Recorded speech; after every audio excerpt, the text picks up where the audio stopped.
And now, stand by for adventure. 3, 2, 1. In the exciting story of Manhunt on the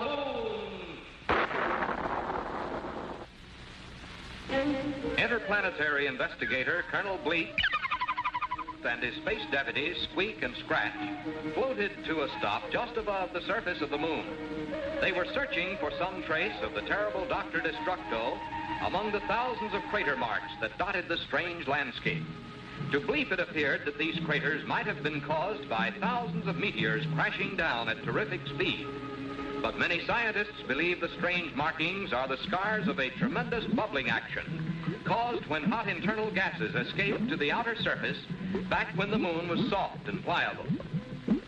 Scratch, however, imagined the many craters had been left long ago by violent volcanic eruptions, similar to those the planet Earth had experienced from time to time.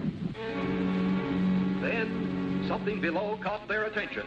Glistening in the sun at the very top of Mount Leibniz, the moon's highest visible peak, stood a strange tower.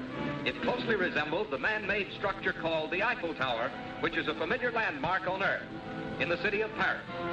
Diving down for a closer look, Bleep and his friends found a huge reflecting mirror with a powerful lens attached to the top of the tower. This had been the moon power device used by Dr. Destructo not long ago to guide the runaway rocket straight down toward 00 Island.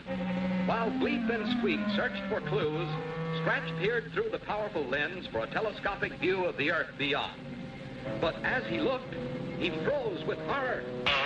For there, with one foot on South America and the other on South Africa, stood a tremendous black giant. Actually, it was only a highly magnified shadow of the caveman himself, projected nearly 250,000 miles through space by the light of the moon. But the sight was so terrifying, the frightened Scratch fell over backwards and tumbled down to almost certain death on the rocks below. Squeak looked up just in time to see his helpless companion falling straight down upon the puppet himself. Squeak couldn't move or even call for help. He could only cover his eyes and wait for the bone-splintering crash. He waited for the end, and waited, and waited, but nothing happened.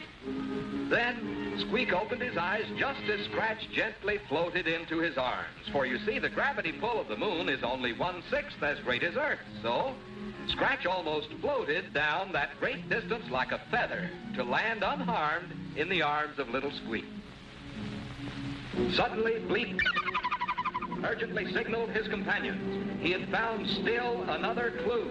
At the base of the tower was a scrap of notebook paper covered with the hasty scrawls of Dr. Destructo's own hand. To the others, it was only a jumble of strange symbols.